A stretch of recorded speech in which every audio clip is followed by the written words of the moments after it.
La memoria es la conciencia.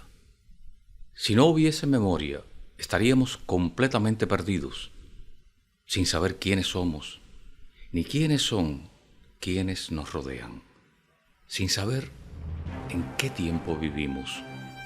Nos convertiríamos en meros muñecos. Se puede decir casi como regla general que allí, por donde ha pasado una persona, ha aparecido una marca.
Hoy vamos a exhibir la insurrección de la burguesía, la primera parte de la serie documental La Batalla de Chile, en la que Patricio Guzmán narra cómo ocurrieron los acontecimientos que llevaron al golpe de Estado contra el presidente constitucional Salvador Allende y quiénes fueron los responsables.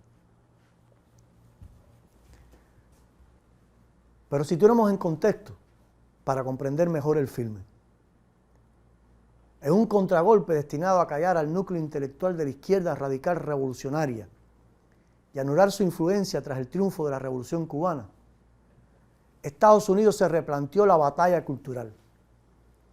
Era extensa la nómina de escritores o cientistas sociales presos, torturados o despojados de su trabajo por escribir un texto comprometido o adoptar una actitud digna, no pocas veces en defensa de Cuba. A la brutalidad policíaca y el empleo de la tortura como instrumento de terror y deshumanización, lo mismo por regímenes militares que se hicieron del poder mediante golpes que por gobiernos constitucionales, se incorporó una táctica de ablandamiento para comprar almas.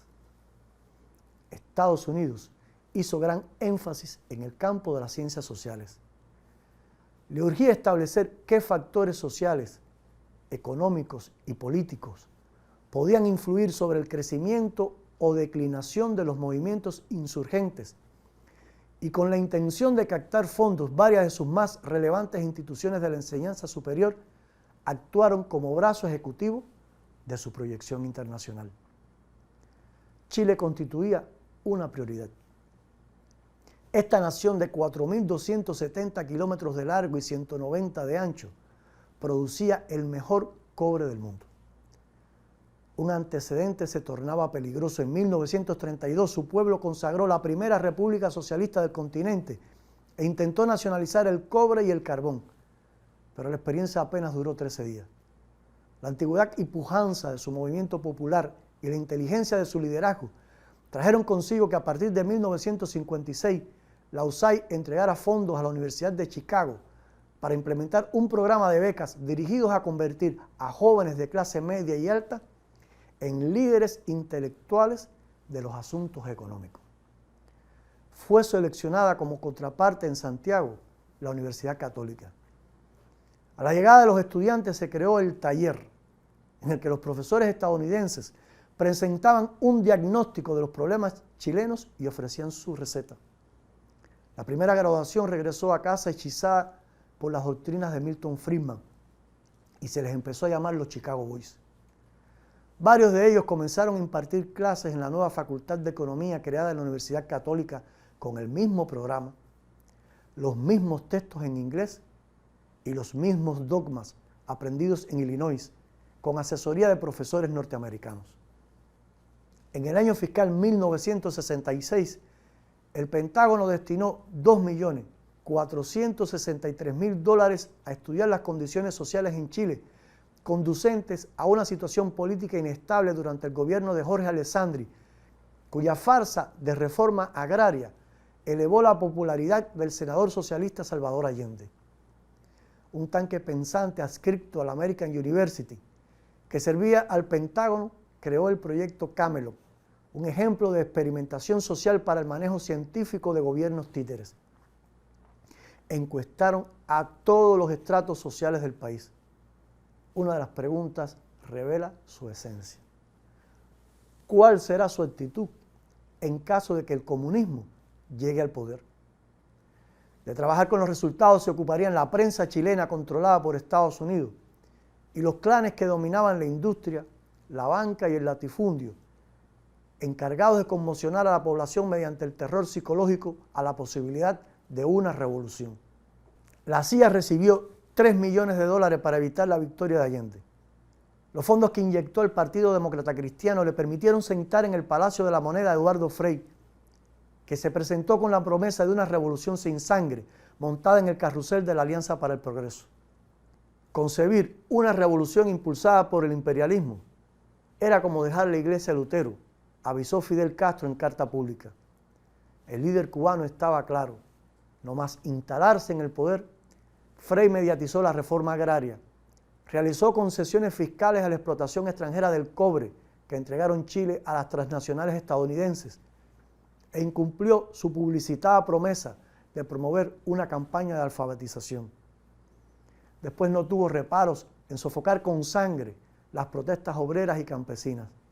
Una de las más relevantes se desarrolló contra una compañía yanqui en la mina de El Salvador, en la provincia de Chañaral, y fue reprimida por el entonces comandante del ejército Augusto Pinochet, con balance de 6 manifestantes muertos, entre ellos una mujer embarazada. Para justificar tan brutal proceder, el gobierno acusó a los líderes sindicales de responder a las proyecciones de la Conferencia Tricontinental.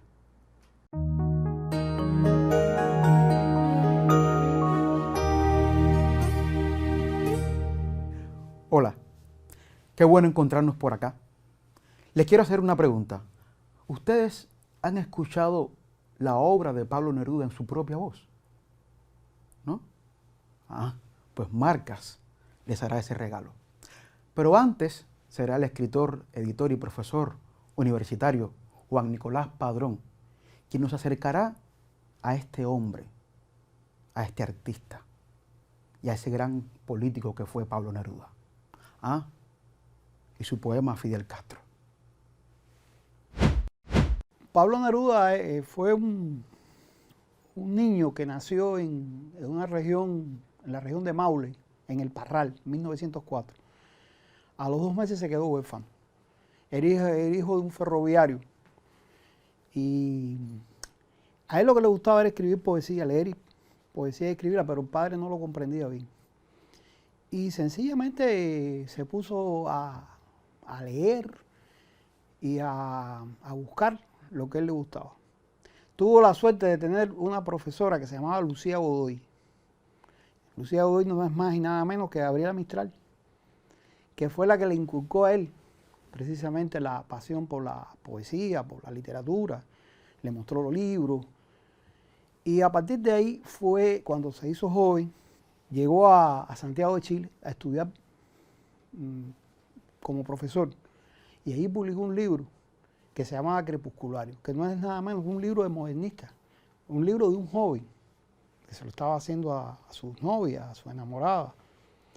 Él tiene un nombre muy raro, se llama Ricardo Neftalí de los Reyes. Con eso no iba a ningún lugar, pero además el padre no quería que estudiara, que escribiera poesía. El padre lo que quería era que fuera ferroviario. Entonces sencillamente lo que hizo fue que se cambió el nombre. Se cambió el nombre por un poeta checo que se llamaba Jan Neruda. Y a partir de ahí se presentó como Neruda. Después escribió otro que se llamaba 20 poemas de amor y una canción desesperada. Eso fue un éxito total. Yo creo que se leyó en toda América Latina porque revivía un poco el neorromanticismo, la relación de pareja. Que en aquellos momentos, estoy hablando de una relación de pareja a partir de la vivencia de un hombre hacia una mujer patriarcal. Destronó a la amada inmóvil de Amado Nervo. Y ahí empezó a hacerse famoso. Después fue diplomático. Como diplomático llegó a Rangún, Birmania, y fue diplomático en muchos lugares de Asia,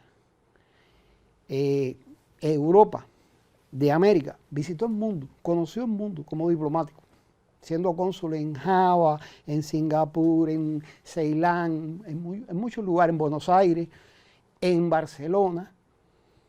Y justamente, y ahí me voy a detener, en Barcelona, en España, estaban dando la Guerra Civil Española. Pablo Neruda, después de haber escrito un gran proyecto que se llamaba Residencias en la Tierra, que consta de 3 libros, donde pone la poesía a nivel del ser humano, estando en España, conoce la Guerra Civil Española y se pone al lado de los republicanos, al lado de la República. Y él, yo creo que fue decisivo su compromiso con las causas políticas y sociales cuando conoció del asesinato de Federico García Lorca. A partir de entonces, Pablo Neruda fue un hombre comprometido, fue un comunista, hasta su muerte. Pablo Neruda después ganó muchos premios, fue muy famoso con otro proyecto que se llamaba Canto General.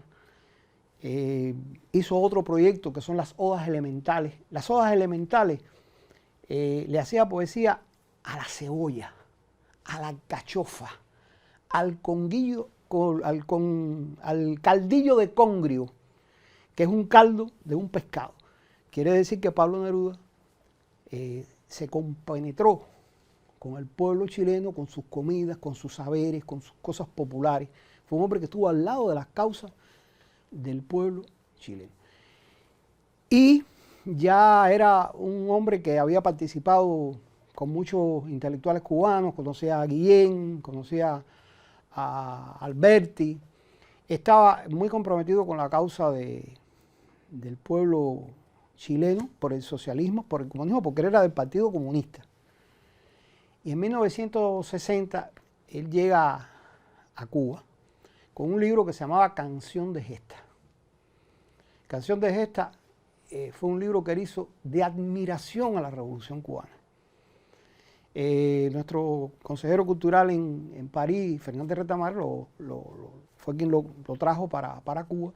Y en el año 60, él llega a Cuba y lee en la Plaza de la Revolución ese poema que tú me estás diciendo, un canto a Fidel. Canción de Gesta fue un gran libro dedicado a la revolución. Después, en los años después que él vino y estuvo en Chile, realmente él tuvo un distanciamiento con las políticas que se hacían en la Unión Soviética en aquel tiempo. A partir del 20 Congreso del PQ, que se criticó un poco las posiciones de Stalin y todo eso. Él quería hacer una revolución en Chile, pero que fuera más chilena. Por eso es que admiraba tanto la Revolución Cubana. Y sobre el año 66 aquí se hizo una carta abierta contra él por tomar algunas decisiones que él no le hizo mucho caso a eso, pero yo quisiera leer algo que él hizo cuando hizo la autobiografía. Confieso que he vivido, fue una autobiografía donde él dice todo, porque una gente cuando se va a morir ya lo dice todo. Y a pesar de que tuvo digamos, con algunas personas aquí en Cuba, él escribió esto que voy a leer en Confieso que he vivido. Un punto negro, un pequeño punto negro, dentro de un proceso, no tiene gran importancia en el contexto de una causa grande. He seguido cantando, amando y respetando a la Revolución Cubana, a su pueblo y a sus nobles protagonistas. Eso también Pablo Neruda lo dice en Confieso que he vivido. Él murió admirando a la Revolución Cubana, a pesar de todos los problemas que tuvo con algunas personas aquí. Y yo quería decir esto también porque esto es muy importante. Él pertenecía al Partido Comunista, Allende pertenecía al Partido Socialista, Allende hizo la Unidad Popular. Él podía haber sido el presidente de Chile como candidato a la presidencia por el Partido Comunista. Sin embargo, él renunció para que Allende fuera, su amigo Allende, porque era amigo de Allende, fuera el presidente de Chile. Un gesto de una nobleza extraordinaria. Por eso que Pablo Neruda hay que honrarlo, y me alegro que tú hayas escogido ese texto, porque es uno de los grandes textos de Neruda de la poesía épica. Fidel, Fidel, los pueblos te agradecen, palabras en acción y hechos que cantan. Por eso desde lejos te he traído una copa del vino de mi patria. Es la sangre de un pueblo subterráneo que llega de la sombra a tu garganta. Son mineros que viven hace siglos sacando fuego de la tierra helada. Van debajo del mar por los carbones y cuando vuelven son como fantasmas. Se acostumbraron a la noche eterna, les robaron la luz de la jornada y sin embargo aquí tienes la copa de tantos sufrimientos y distancias. La alegría del hombre encarcelado, poblado por tinieblas y esperanzas, que adentro de la mina sabe cuándo llegó la primavera y su fragancia, porque sabe que el hombre está luchando hasta alcanzar la claridad más ancha. Y a Cuba ven los mineros australes, los hijos solitarios de la pampa, los pastores del frío en Patagonia, los padres del estaño y de la plata, los que casándose con la cordillera sacan el cobre de Chuquicamata, los hombres de autobuses escondidos en poblaciones puras de nostalgia, las mujeres de campos y talleres, los niños que lloraron sus infancias. Esta es la copa, tómala, Fidel, está llena de tantas esperanzas, que al beberla sabrás que tu victoria es como el viejo vino de mi patria. No lo hace un hombre, sino muchos hombres, y no una uva, sino muchas plantas. No es una gota, sino muchos ríos, no un capitán, sino muchas batallas. Y están contigo porque representas todo el honor de nuestra lucha larga. Y si cayera Cuba, caeríamos y vendríamos para levantarla. Y si florece con todas sus flores, florecerá con nuestra propia savia. Y si se atreven a tocar la frente de Cuba por tus manos liberada, encontrarán los puños de los pueblos, sacaremos las armas enterradas, la sangre y el orgullo acudirán a defender a Cuba bien amada. ¿Y entonces? ¿Les gustó? Acercarnos a la obra de este Premio Nobel de Literatura 1971, Pablo Neruda, es una excelente oportunidad para entender y entendernos. Chao.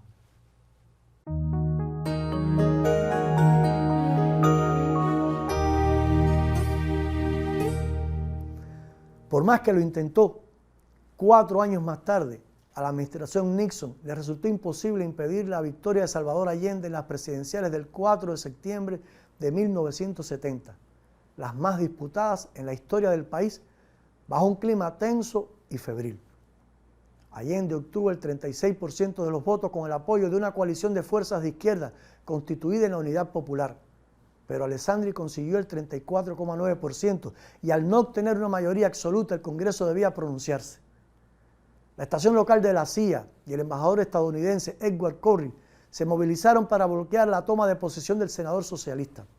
Un aliado con el que Corry concertó esfuerzo fue el representante en Santiago de la Junta Militar de Brasil, que encabezaba el general Emílio Garrastazu Medici, un dictador que ahogó en sangre el movimiento revolucionario carioca.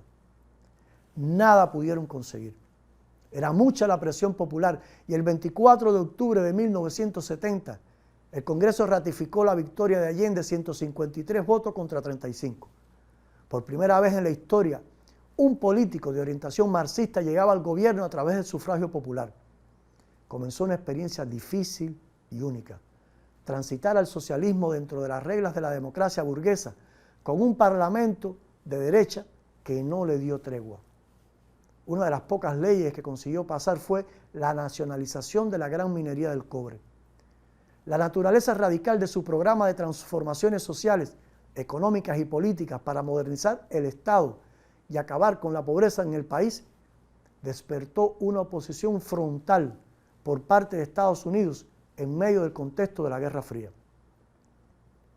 Usted podrá vivir este drama prolongado por espacio de 1000 días en la insurrección de la burguesía, filme que comenzó Patricio Guzmán desde el Canal 13 en marzo de 1973, en víspera de las elecciones parlamentarias, últimas realizadas antes del golpe del 11 de septiembre. En Chile no pudo ser estrenado hasta el 1 de marzo de 1996, después de haber sido exhibido en casi todo el planeta. No puede negarse que, dado los últimos acontecimientos en nuestro país, constituye un testimonio que devela cómo se repiten los métodos y procedimientos tácticos de quienes en nombre de la libertad y la democracia apelan a la violencia y al terror. El próximo domingo exhibiremos El Golpe de Estado, la segunda parte de esta serie de la Batalla de Chile. Le esperamos aquí, en este su programa, Marcas. Aquí estuvimos un día, vivos. Estuvimos aquí.